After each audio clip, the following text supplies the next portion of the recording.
Good morning, everybody. Happy Wednesday to you out there. Welcome to the Morning Update Show. I am your co-host, Trey Holiday. And I just got to say, the sun is peeking on us today, but that was after a bunch of wind last night, right? I do this with right?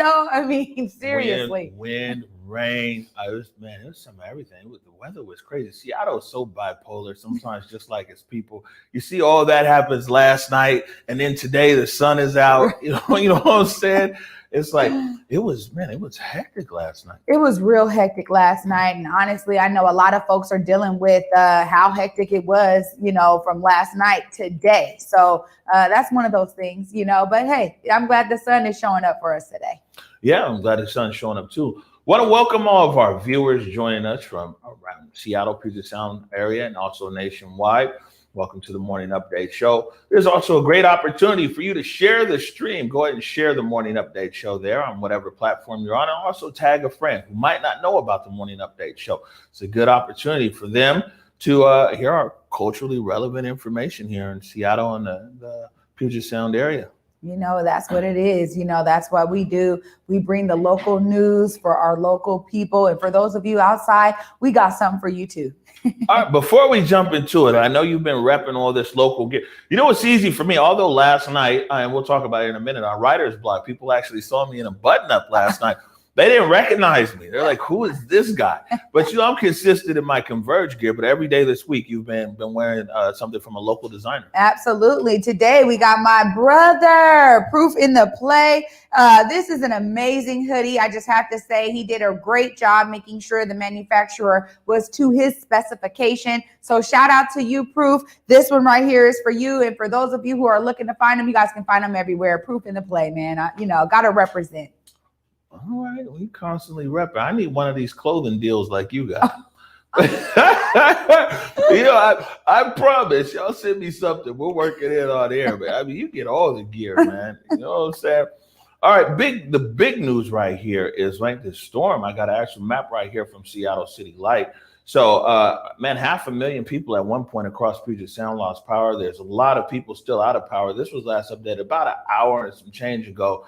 And they're saying there's 41,000 people right now in the city of Seattle without power right now. And my mama is one of them without power. It's like almost all parts of the city of Seattle, one way or another, were impacted, except for maybe like the core of the downtown area. But man, that wind and rain just came through and ravaged everything. So a lot of people without power. Seattle City Light is working feverishly to return power here in Seattle, and the other power agencies across the region, they're on it. But one of the things is that when you get trees that fall down on power lines, I mean, it takes some time to get that back up. It definitely does. I mean, this is something we've seen before. This is really the first kind of storm we're seeing this winter, but we saw some of this last winter. And you're right in terms of that time frame. We're going to be holding it out for y'all. We know y'all got to stay warm, get those blankets, get those candles, those flashlights. Yeah, and that's what I'm saying. This is a good reminder right here for preparedness in power loss. So clearly, we don't know what the weather has in store, or anything else that might be coming down the pipe. So, the good thing is my mom had candles. She had a bunch of stuff. Her phones were always charged and everything else. But so we want to make sure and check up on your elders, those that are homebound and things like that. And want to have those kind of things, flashlight, make sure you have batteries. So if power goes out again, you're not just sitting there, hopeless and helpless. Got a few pictures here from Columbia City. This is Island Soul, right? Island Soul right there in Columbia City on Rainier. And look what the wind did to their establishment right there. We got another one right here as well. I mean, the wind came through there and tore it up, So again, if it's not one thing, it's another. If it's not 2020, it's 2021. So anybody out there, if you got any of the businesses in our community, they were impacted by the storm and wind damage, man, make sure, send us a picture.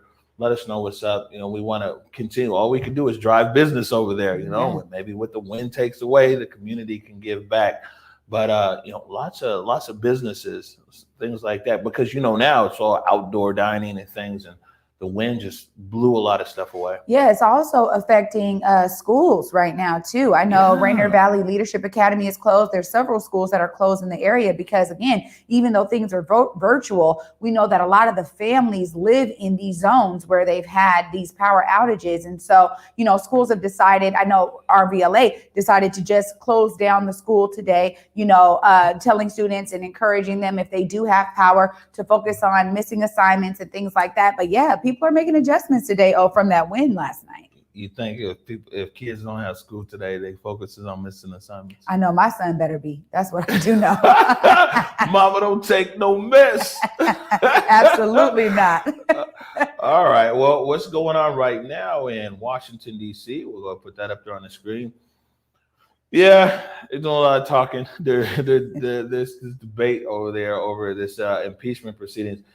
You know, I was watching this, man, and you know it's very parliamentary style there. You know, the gentleman yields his time. The gentleman yields his time to the gentlewoman from South Carolina. The gentlewoman, we give you 1 minute. Hey, my time has expired. I yield back my time. But you know, it's to be expected. Democrats say one thing, Republicans say another, this and that. But you know, they're going to vote here on this impeachment. It's going to clear the House. You know, I mean, all of this stuff. These are just speeches for people later on, so their opinion is on the record and everything else. But as far as this part of it, you know, the outcome is pretty much predetermined. So we'll keep an eye on it, though. You know, these days, I tell people all the time, I used to be a big ESPN junkie. Now I'm a C-SPAN junkie, the Seattle Channel, TV Washington. You know what I'm saying? You ain't going to have no fun watching TV in my house. You know what I'm saying? For sure. Got a clip right here from CBS this morning, and they're actually talking about some of the arrests that have been made, but then also the preparations that are going on over in Washington, D.C. It's like, man, this has really become a militarized zone there around the Capitol. We are learning that law enforcement did, in fact, receive a warning about last week's deadly attack on the Capitol. The FBI now says the day before the riot, a field office in Virginia warned of, quote, war at the Capitol. Jeff Begaze is in Washington, where security is starting to ramp up. Jeff, good morning to you. What are you seeing? And Tony, that notice that you talk about, it was about this act of violence at the Capitol and telling people to come prepared to fight and saying, quote, we get our president or we die. The FBI says it was a notice that they took seriously and passed around to law enforcement across this country. A week before the inauguration, things are already ramping up here in Washington, or should I say closing down. Look right over here, they're putting boards on this building once again. And then down the block, this is what we're seeing across this city. And frankly, I haven't seen this ever before. You see streets being blocked off by big trucks like that one all over the city, blocking the entrances to the Capitol as well as to the White House and other specific landmarks. There will be no excuse for violence, vandalism, or any other form of lawlessness. In his first comments since last week's deadly attacks, Acting Attorney General Jeffrey Rosen sent a warning. We will have no tolerance whatsoever for any attempts to disrupt the peaceful transfer of power on January 20th. It comes as members of Congress have been briefed on security threats ahead of the inauguration, including potential plans for a large armed protest and a plot to surround the Capitol, White House, and Supreme Court and kill lawmakers. One member of Congress called the briefing chilling. We're not going anywhere, Mayor. So far, the Bureau has opened more than 170 cases across the country for those involved in storming the Capitol. The potential charges range from trespassing and theft to felony murder. Agents from our local field offices will be knocking on your door if we find out that you are part of the criminal activity at the Capitol. Over 70 people have been charged, and that number is expected to rise. Regardless of if it was just a trespass in the Capitol or if someone planted a pipe bomb, you will be charged and you will be found. Already under arrest, Aaron Mostovsky, the son of a Brooklyn judge. He's seen here at the Capitol wearing a police officer's ballistic vest and clutching an officer's riot shield. Cleveland Meredith Jr. allegedly made threats and text messages against House Speaker Nancy Pelosi. He was arrested in Washington with an assault rifle, a handgun, hundreds of rounds of ammunition, and steroids.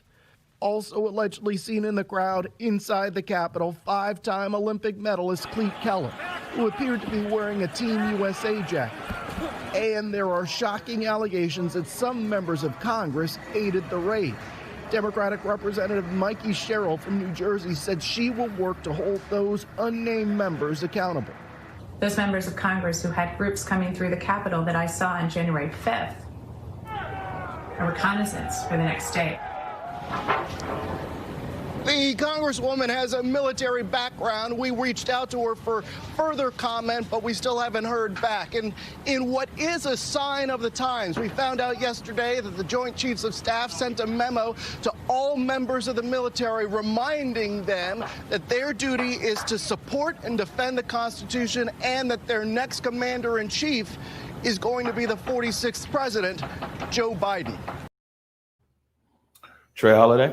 Yeah, I mean, that's a great stance for him to say that at the end there, that their commander in chief is going to be Joe Biden. And ultimately, again, you know, it's going to mean real shifts and pivots in ideology, or to be able to keep America at the forefront for those who are there. And ultimately, I think that, you know, we saw this. I was concerned if folks were going to get arrested, going to get charged. You know, I'm like, hey, you know, they got to storm the Capitol. Will they actually get arrested? It's actually comforting to know that the FBI is saying, you know what, it doesn't matter if you trespassed, if you were one of the people that threw bombs, if you were one of the people that were breaking windows, they're going to find them. And, you know, it's a strong message, because I know a lot of the country right now is got their eyes on all of this that's playing out before us. So, right.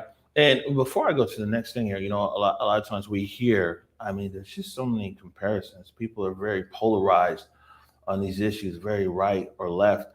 And we hear here that a lot of people are like, well, man, you know, it was the protest in Seattle and this, that, a lot of arrests. But what people might not remember is that the FBI field office here and the federal attorney, remember, they picked up a lot of cases from the Seattle protests. So people might not remember that the FBI took it. I interviewed Prosecutor Satterberg, and what Prosecutor Satterberg said, that there was cases that their office hadn't even touched, that the FBI came in and picked people up and out from the Seattle protests. You had people charged with arson and some other crimes, everything else. So the FBI also worked here in Seattle, and the U.S. Attorney's Office worked here in Seattle, in the Seattle protests, and picked up quite a few people, held them in federal custody. I don't know the outcome of those cases yet, but, you know, a lot of times as people are just so polarized, it's either this or that. And, you know, there's all these different nuances here. And a lot of times people are like, well, nothing happened. The protesters here in Seattle. FBI came in and snatched people. Yeah, absolutely. And there was a lot of people that we saw it actually play out before our eyes. Even as the protests were happening, they were storming people, grabbing folks, getting them in vans. We saw the full vans running, you know, going off and taking protesters to jail. So the idea is that, you know, hey, it's either this or that is not true. Absolutely not. And again, people do have to pay attention to the nuance, because that's where a lot of the story is. Right. And here from the Seattle Times this morning, Seattle man who served in Washington National Guard is among first indicted in attack on U.S. Capitol.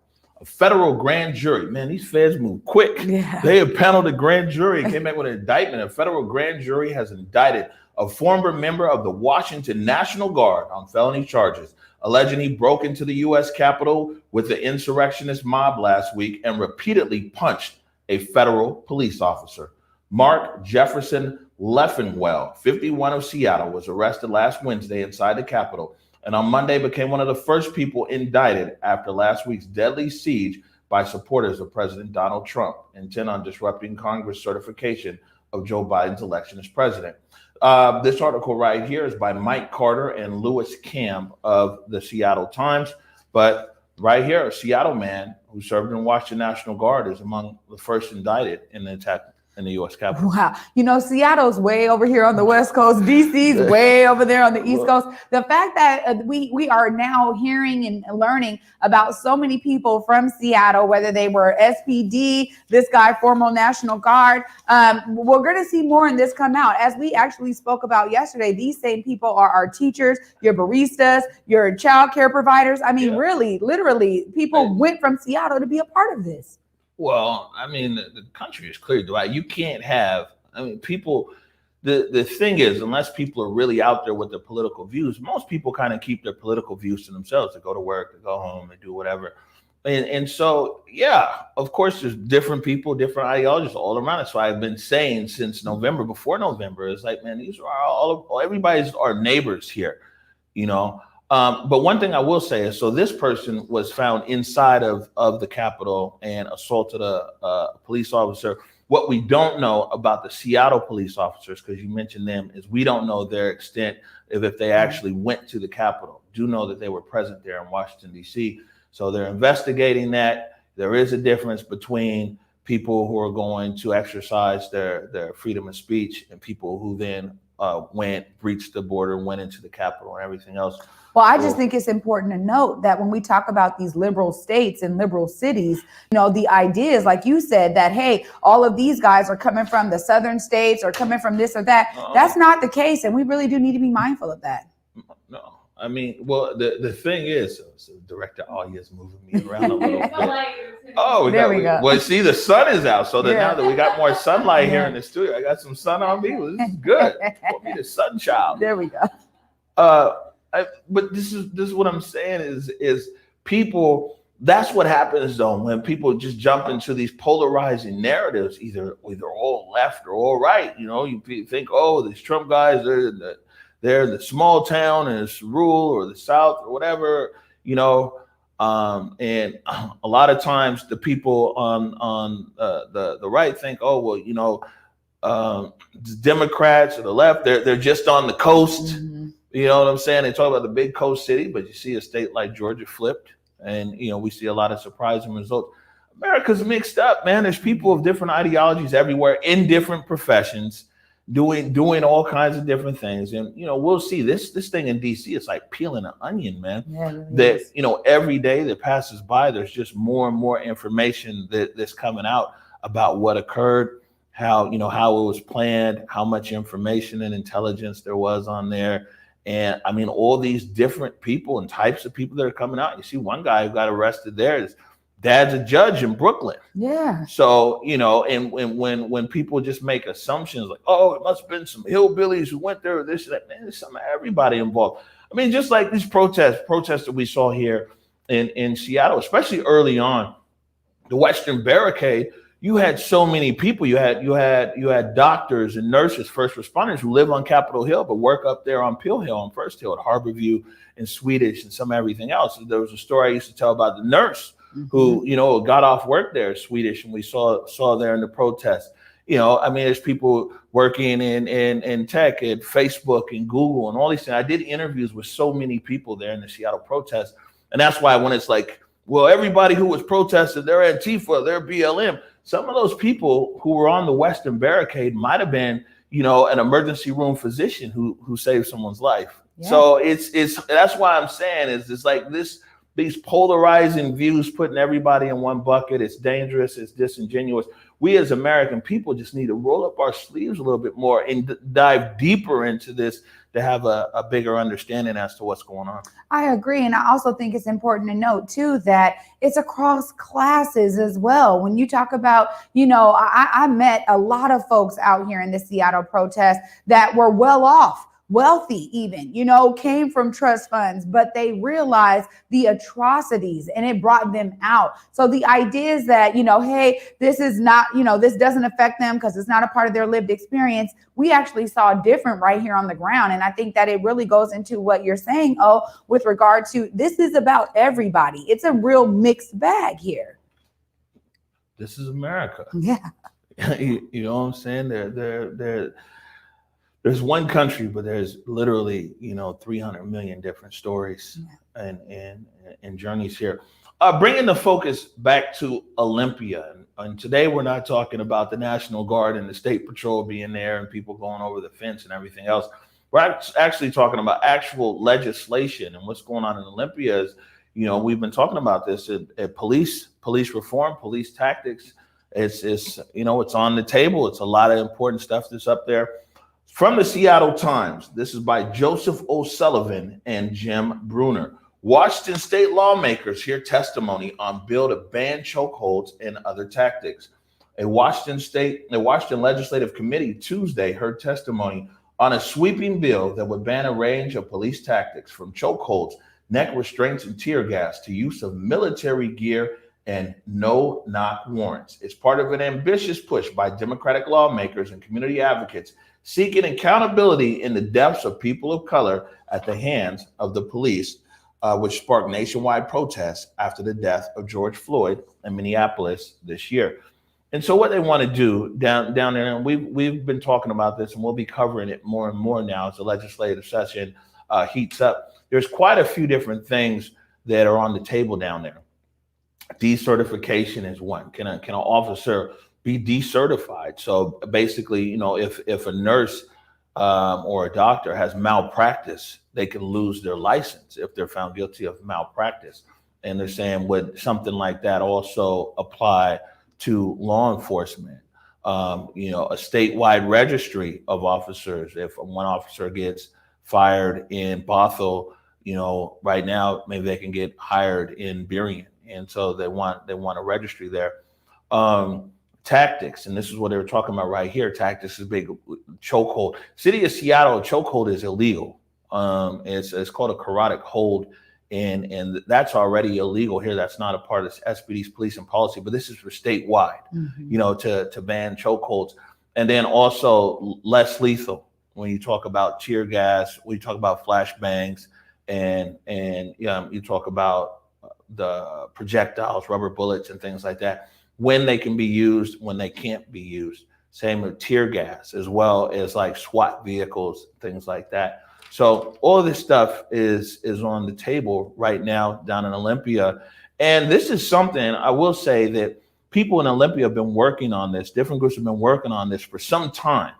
So it isn't that the protest happened this summer and rushed it to the table. These are things, conversations have been happening for a while, and it's coming together here. Clearly what's going on in America has put more pressure and emphasis and a spotlight on it. But these are the kind of reforms they've been working for. I mean, we played the clip from Mayor Durkin yesterday where she's talking about the one of the big things down there is the police contracts and arbitration and collective bargaining in the contracts. And what she wants to see, and what a lot of other people want to see, is a change in the contract where a police chief can just fire somebody. And right now it's difficult in a lot of different things for what a police chief can actually do because of arbitration. So a lot of issues around policing down in Olympia. And also I bring this up as well because during Seattle protests, we heard a lot of energy out there. It's a lot of energy in the streets where people was defund and all these different things that were there. And there's only so many things that a municipality can do. Clearly, you can impact the budget, you can make some kind of changes. But the changes that people talk about, qualified immunity and all these things that people talked about during the protest, those are state issues. And so for me, I want to see if people take that same energy to Olympia. Or now, you know what I'm saying, that it's in Olympia is more quiet. Now, I know that it's the legislature is basically over Zoom right now. And so, but what also means there's more access, more people will be watching. But it'd be interesting to see if that same energy that was out there in the streets around police issues, now that it's there in the state legislature where, it can become law and really impact people in the whole state, if that energy is there or not. Well, I think it is important. I think that's where the education comes in too, because one of the things that we did see with regard to the protest was a lot of people coming out there for the first time too. We had a lot of folks that were like, look, I can't, my energy, I just can't deal with this. And I needed to bring it somewhere. So again, that educational piece is key, because I think a lot of people need to understand more about the legislative session, more about how they utilize their civic engagement to be more, efficient and effective and bring real results into their community. So that's really key, that people understand. Now you take that energy and you press your state rep, you press your local legislator. That's what you do, and that's how you move it into policy. Yeah. I mean, this is law. If people want to really see, the change that they want to see, then it's the legislature. I mean, we've heard that for years around cannabis issues as well, is that here in the city of Seattle, we get a lot of people who talk about cannabis equity and everything else. Back when the legislature was still open, when there would be hearings down there, I talked to Aaron Bossett, the Black Cannabis Commission, and be the only guy in the room. And so, it's easy to get out here in the streets. They're saying we're more equity around cannabis, but when it comes time to being in Olympia, and letting legislators know that, hey, there's people who are actually behind this legislation, there's people who are pushing behind it, people are a no-show in Olympia. Yeah. I mean, it's a no-show. So there's that saying, people say in the streets, this is what democracy looks like. What democracy looks like is that you have to see it through from A to Z. Mm-hmm. And this is what we've been talking here really from the beginning. So again, it's going to be interesting to see, from people for whatever issue are on this, now that this is in the legislature, how many people are going to keep that same energy around police issues, around cannabis equity issues, different issues that they have? Well, I agree with you wholeheartedly. I know going up to Olympia on some housing issues and specifically with regard to SBI. And, I know that more community members would have loved to be there. But again, I think this is where community organizations can really step up to educate their community in terms of what the process looks like and how community and that public voice, that kind of people power, can then be moved into these legislative sessions. They are quarterly. There's a lot to learn. And I know that a lot of folks right now are eager to learn these things. So because they do want to actually affect real change. All right. Next up from our partners at the South Seattle Emerald. Breaking: King County jail system to begin COVID surveillance testing on incarcerated adults. This is by Carolyn Bick. And you can read more about this at the SouthSeattleEmerald.com. The King County jail system will begin surveillance testing of its incarcerated adult population starting as soon as today, actually, according to an internal email shared on June 12th with the Emerald. Emerald gets all kinds of stuff leaked to them. Marcus has done his work. He got the reporters there on it. We don't get none of these internal emails over here. You know what I'm saying? The email says Department of Adult and Juvenile Detention and Jail Health Services came to a decision following what it calls a recent uptick in COVID positive cases, obstinately referring to the 2 COVID-19 outbreaks in the exact same unit in December 2020. And just last week, the news of which the Emerald broke in both cases. So it looks like the King County Jail, they're going to start surveillance testing of incarcerated adults. Well, they need to. I mean, this has been a real issue. Community has been dealing with it in terms of hearing from family members that are still incarcerated, that it is almost like a vacuum, that they're living in when it comes to COVID. And folks are like, look, the cases are rising. The care for the inmates literally has been in a real decline with COVID. And so it's really good to hear that there's going to be some real measures around COVID testing in those facilities, seriously, because it's needed.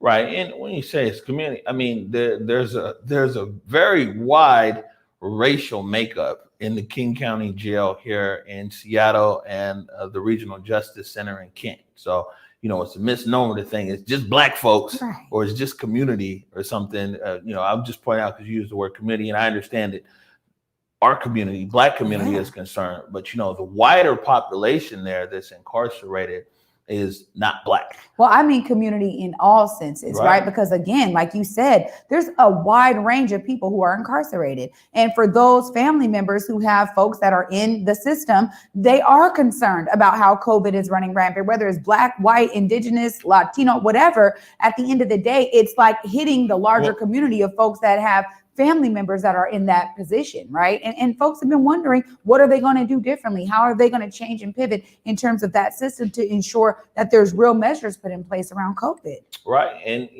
the thing is, as well, as people keep in mind in the jail, if the jail becomes a super spread, you have the guards who work there, nurses who work there, administrators who work there, you have janitors that work there, you have lawyers that go in and out of the jail, you have sheriffs that go in and out.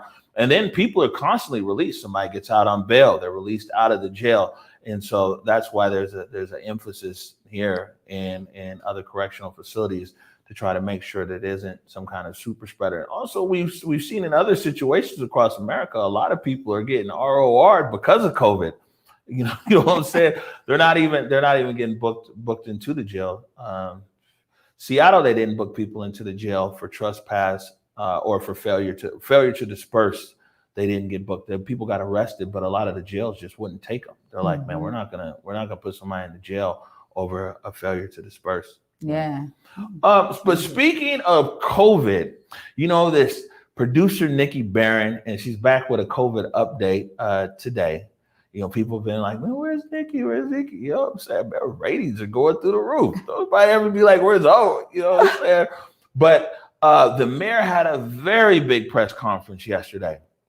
Talked about what the city of Seattle, first of all, Chief Scoggins, the Seattle Fire Department, they're like certified, if that's the word, proper word, to do vaccination distribution. And Chief Scoggins, maybe we'll get the chief back on here, because the Seattle Fire Department has really been out in front. They've been really leading the way. And what they're doing is there's about 100 licensed nursing homes, adult care homes. 1,000. No, really? 1,000. So what they're doing is in the city of Seattle. In what they're doing is they're going to be taking the vaccine to nursing homes, things like that. But big press conference yesterday because it was about that. And then also the mayor took questions on all the different stuff that's going on, to questions about Solon, to questions about, SPD and everything else. But guess what? Producer Nikki Barron yesterday had the very first question in the press conference with the mayor.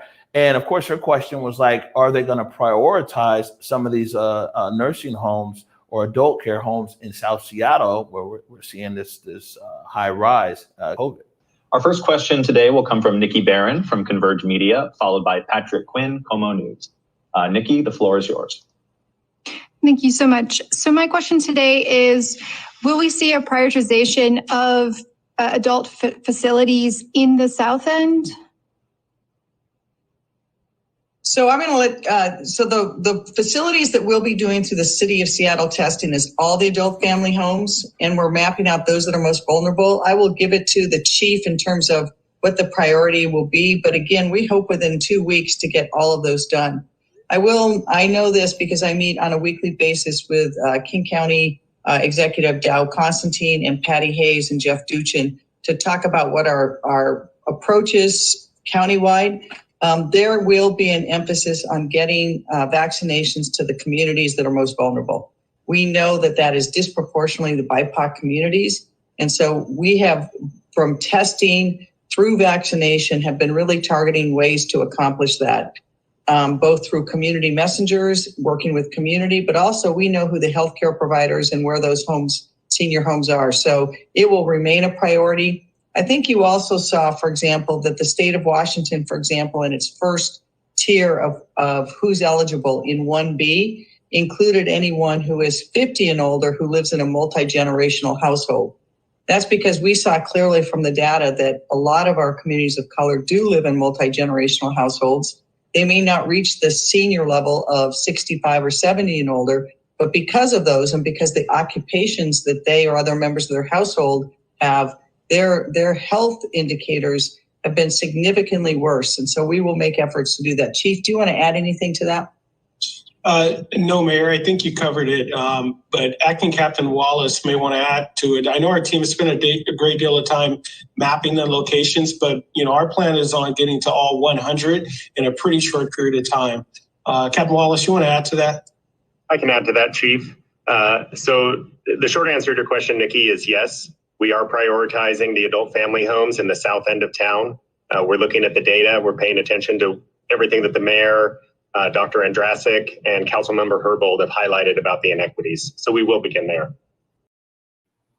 You know, what they did, and they prioritized the questions yesterday for people around COVID vaccine and then other issues.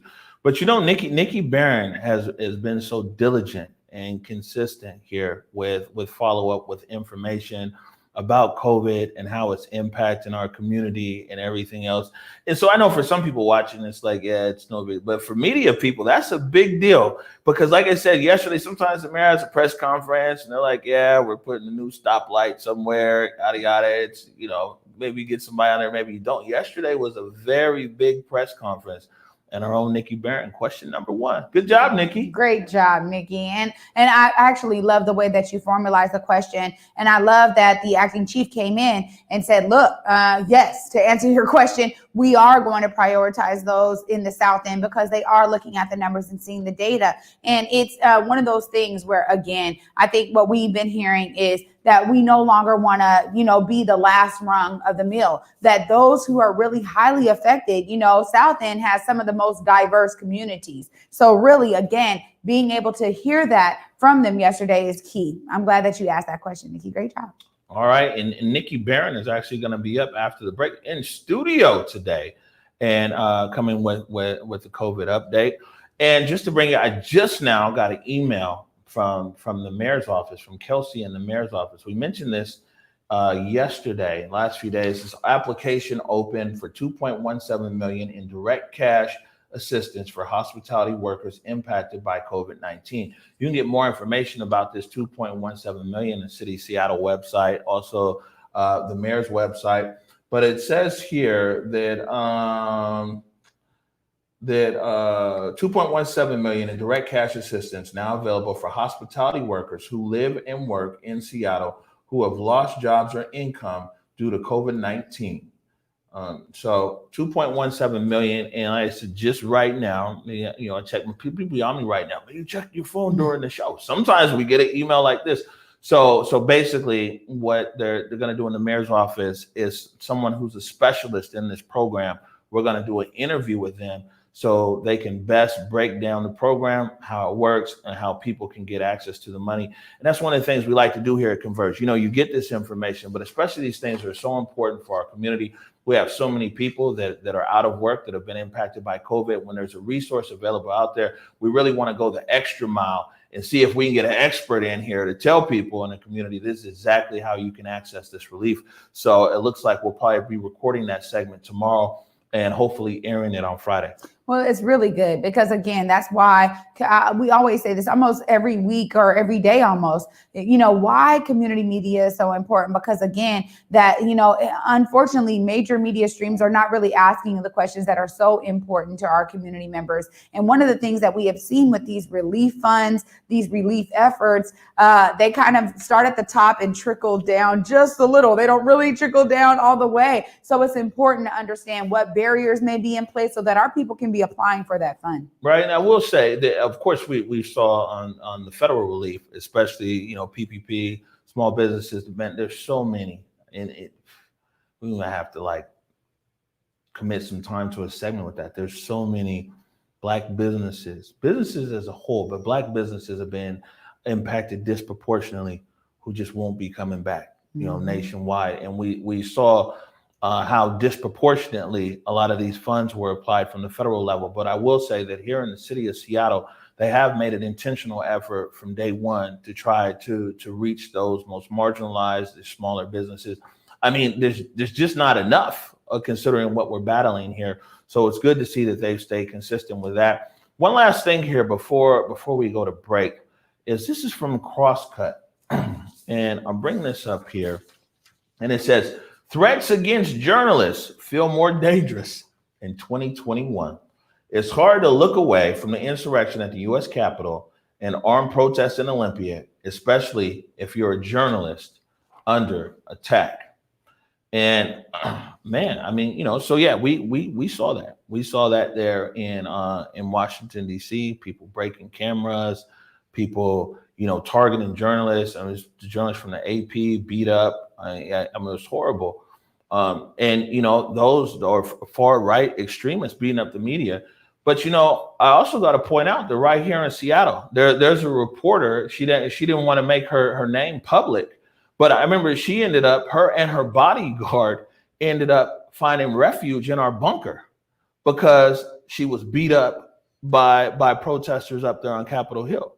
And I mean, during the protests, I faced death threats here in Seattle. I got death threats from everybody. I got death threats from the left who said that, man, I've been co-opted by whatever. I got death threats from the right. You're supporting, BLM, Antifa propaganda. You should die and all this other kinds of stuff. I got it from both sides. You know what I'm saying? I mean, and to a point, some protests, they try to run people out. They try to run Eric Calligraphy out of the protest. We see this thing. We saw the other side, man, get the camera away from me. No media allowed and everything else. And so, one thing that I see here is that the extreme on both sides really be on a lot of the same stuff, Yeah, it's unfortunate because, again, we need journalists out there to really capture what is going on. This is the heartbeat of America. Now we're seeing it at such a national level. This is really, almost a continuation in a sense of the same kind of energy when it comes to it. And it's important that people are out there with their cameras so we can capture the actual stories. We don't need it to be packaged up. And we've seen this. We don't need it to be packaged up through major media and then it comes out in a certain kind of way. We need people on the ground actually getting the footage of what is going on in real time. Somebody asked a question. No, it wasn't Brandy Cruz. that was the question. Somebody asked in the comments.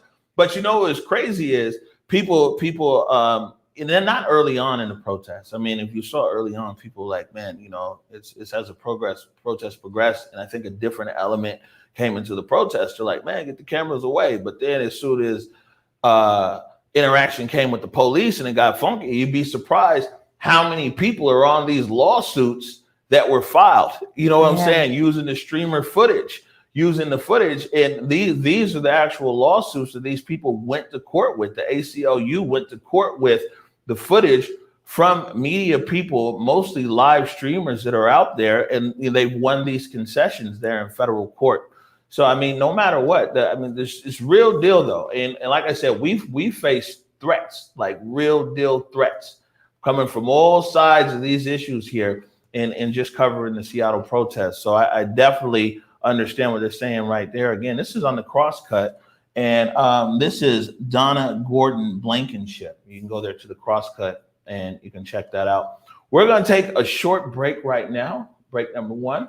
When we come back, we have the coronavirus update with Nikki Barron. You're now watching the Morning Update Show. My parents coming over here as refugees meant that they didn't really have anything when they came to America. Having reliable healthcare and having a reliable doctor was really important. 共同của tôi, trạm y tế của tôi. 我的社区，我的诊所。Mi comunidad, mi clínica. بلشدة هي بقارها. My community, my clinic.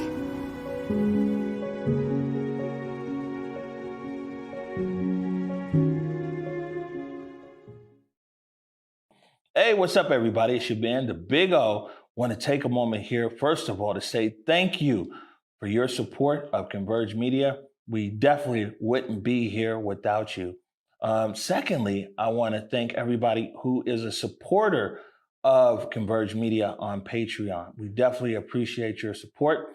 And for those of you who might not know, I'll let you know, we operate 100% off of donations. Some donations big, most donations small, but we love all donations all the same.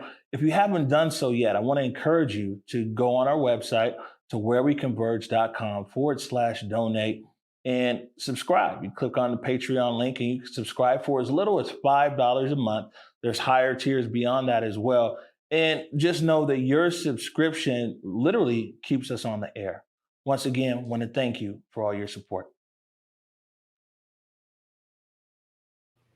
All right, welcome back to the Morning Update Show. And now it's time for a coronavirus update with producer Nikki Barron. What's up, Nikki? Hey, I'm in office because the windstorm took out all of my electricity. That's what it takes to get you back to the studio, huh? I do try to come in like once a week and send all the merch out, get some merch. But yeah, other than that, I try to keep it small. Yeah. Although I know you're not doing anything. You're like the most bubbled person I know. You don't go anywhere but home and here. Man, that's it. I'm predictable for sure. What's the numbers looking like? All right, let me go ahead and pull up that slide for you guys. So the numbers.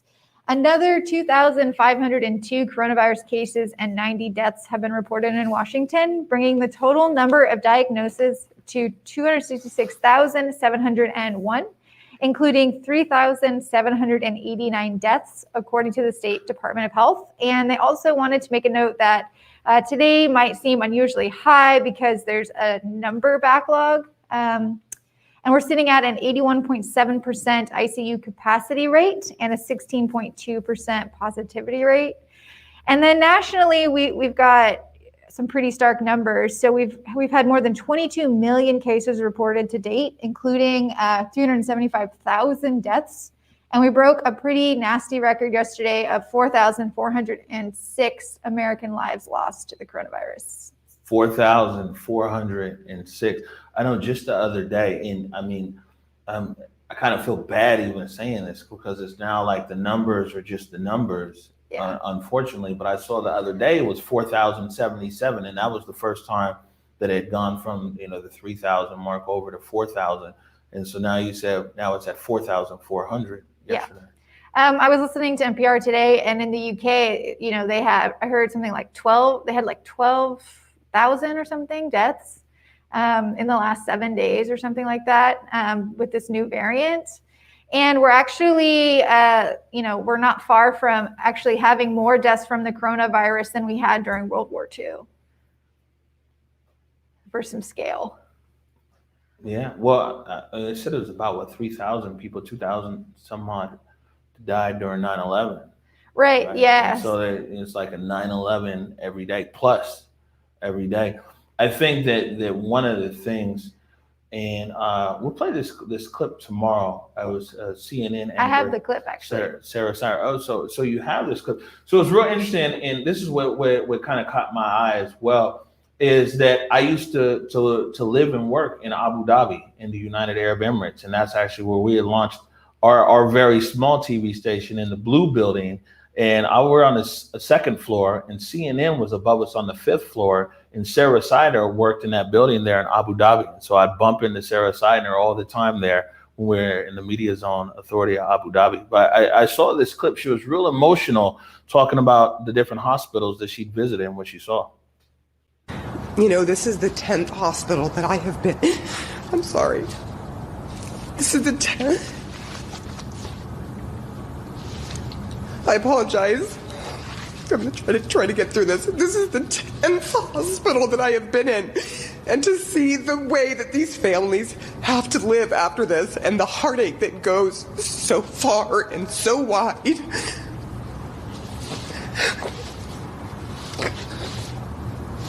It's really hard to take. I'm sorry, Allison.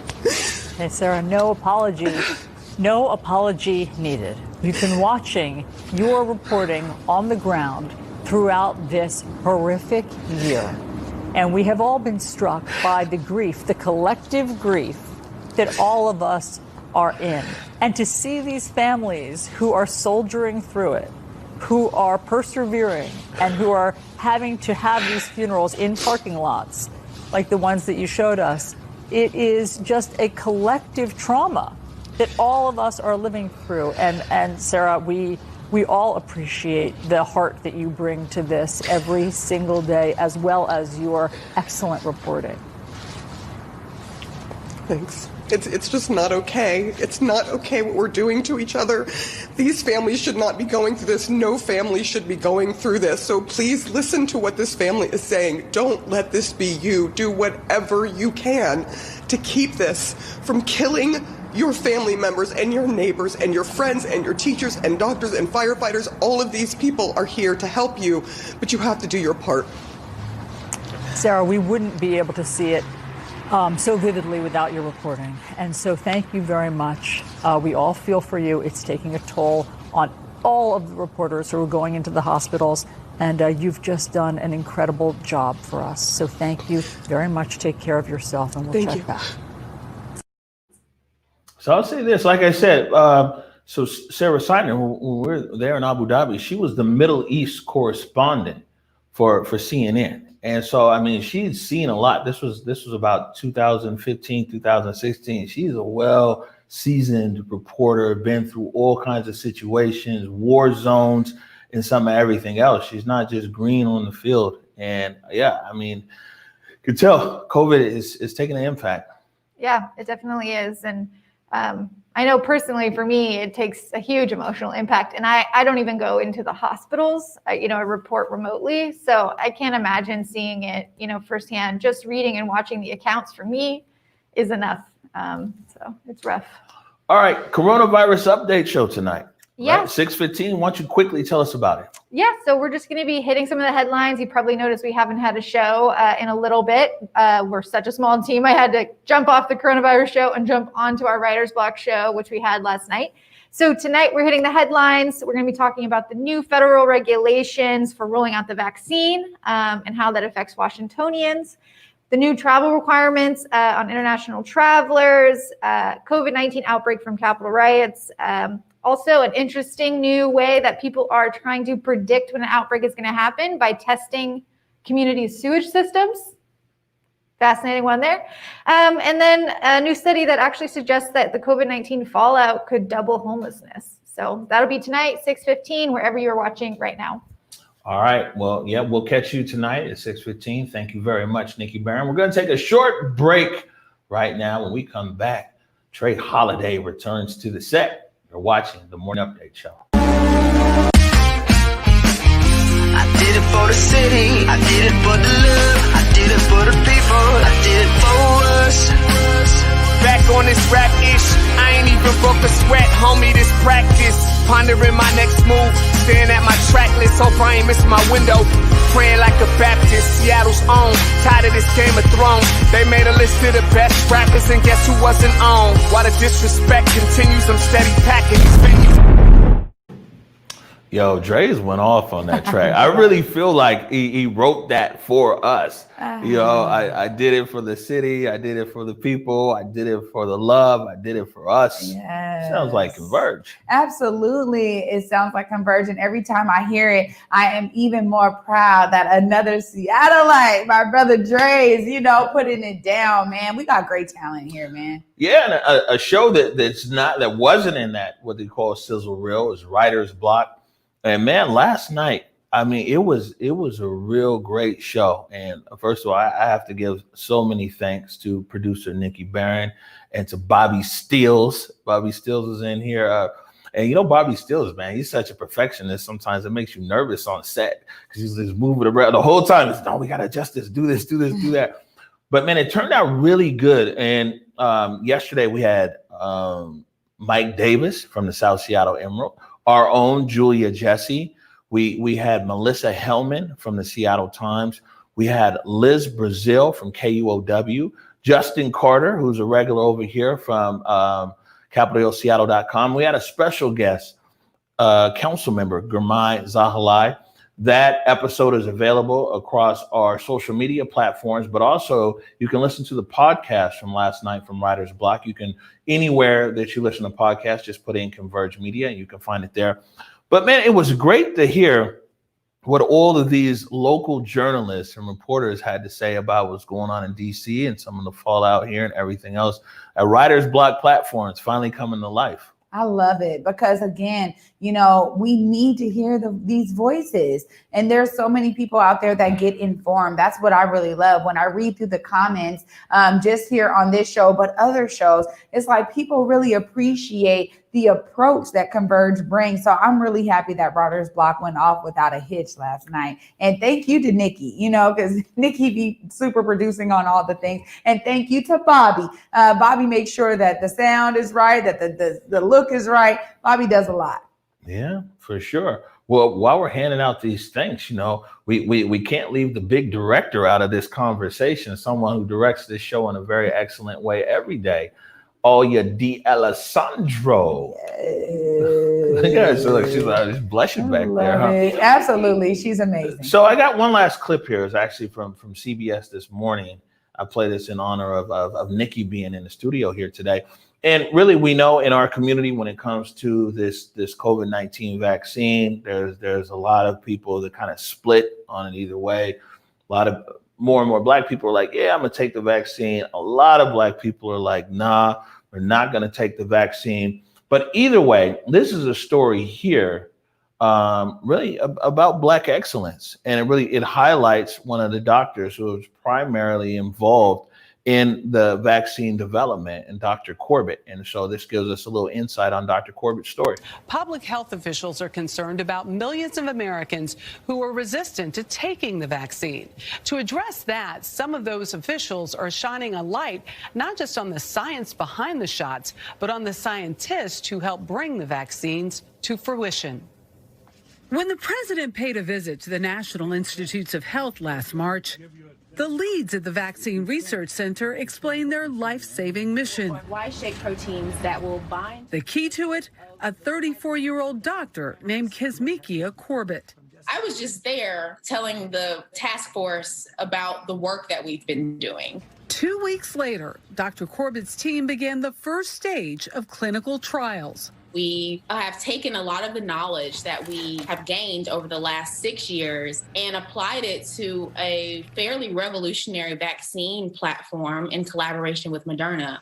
That vaccine rolled out within 10 months. The vaccine teaches the body how to fend off a virus because it teaches the body how to look for the virus. By basically just showing the body the spike protein of the virus, the body then says, oh, we've seen this protein before. Let's go fight against it. That's how it works. For a lot of people, seeing you as the person who is part of this process, there's a trust factor. To be honest, I didn't realize the level of impact that my visibility might have. I do my work because I love my work. Dr. Corbett's interest in science began at an early age, but one opportunity made a key difference. She attended the University of Maryland, Baltimore County as a Meyerhoff Scholar, an aggressive program that mentors minorities and women in science. Graduates include Surgeon General Jerome Adams. Was she someone who's going to make it all along? She was definitely going to make it in life. Dr. Freeman Rabowski has been president there for nearly 30 years. She had strong science background, but she also was very comfortable with people. We need more scientists who can connect to people. She could do that when she was 17 easily. What we do at UMBC is to support students of color, Black, but also students in general, to make sure they make it in science. Only 18% of all students graduate with a STEM degree, according to the National Center for Education Statistics. Around 2% are Black. It's important for those people to see people looking like them, like themselves, who can be involved. If it's about women or if it's about Blacks, because it shows that you've got people who understand what you've gone through. Dr. Corbett and I have worked together for maybe 15 or 16 years, since she was in high school. Dr. Barney Graham's not only Corbett's mentor, he's her boss. When you recognize somebody has special qualities, you need to do things that can keep those other things out of the way and avoid some of the dismissiveness that often happens, not only to minority people, but to women. And historically, that bias strikes not just professionals in the field, but those that they serve. Well, let's talk about the impediments to the trust. I grew up in Birmingham. All of my life, I was hearing about the Tuskegee study. The federally sanctioned Tuskegee experiment sought to examine the long-term effects of syphilis by letting infected Black men go untreated with no regard to the suffering it caused. How do you feel about being used as a guinea pig? Well, I thought once it was pretty rough.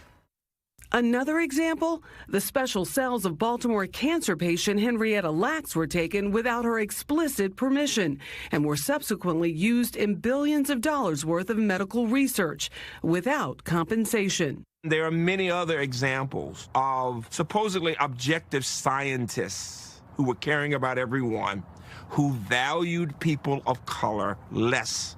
It's a painful truth.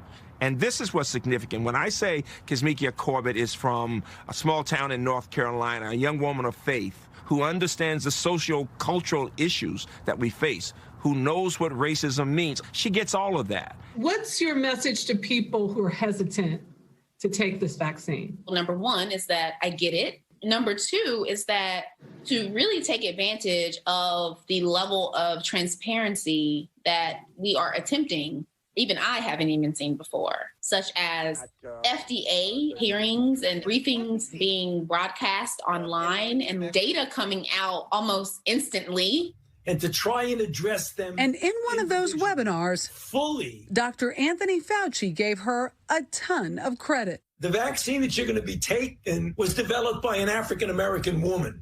And that is just a fact. I mean, that is a fact. A fact offering illumination to those often left in the dark. She cannot be a hidden figure. She cannot be a hidden figure.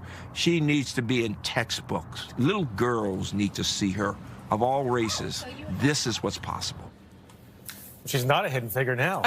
Right?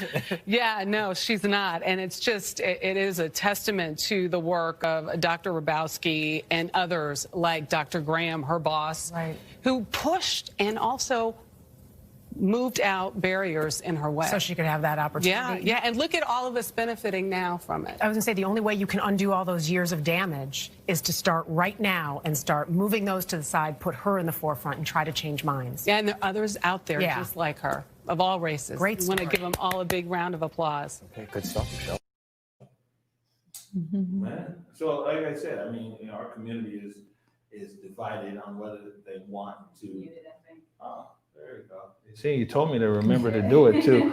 Our community is divided on what people say, whether they want to take the vaccine or not take the vaccine. But this is an important story, no matter how you feel about the vaccine.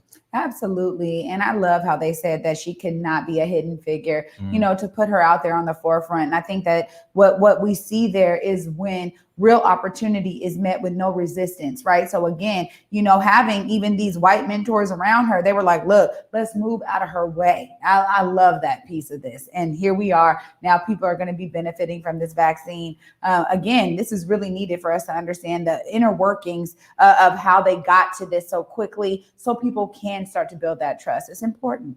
Well, representation matters, and it's important that, you know, little black girls see. I mean, everybody talks about Kamala Harris, which is a very big accomplishment, but it's also important that little black girls also see these scientists, these black women scientists like Dr. Corbett.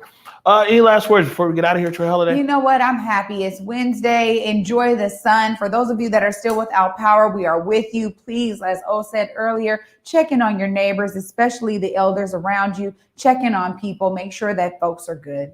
Right, and we'll try to see if we can get some updates out about power restoration on our Where We Converge Twitter. That's at WW Converge. Make sure and check us out there. Again, want to say thank you to everybody who supports us. Man, you literally keep us on air. We appreciate you. Thank you for everybody who tuned in last night to Writer's Block. Catch me and producer Nikki Barron tonight at 6:15 for the coronavirus update. And until tomorrow at 11 a.m. Peace. Lift every voice and sing till earth in heaven ring with the harmonies of liberty. Let our rejoicing rise as the listening skies. Let it resound loud as the roar.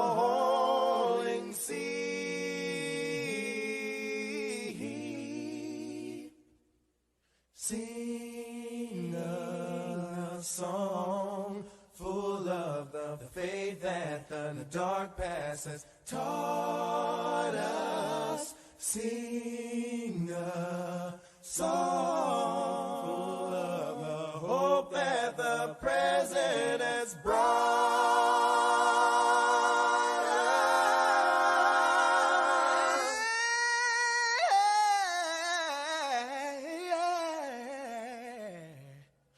Facing the rising sun of a new day begun. Let us march on till victory is won. Sing it again now. The victory is won. Victory is won.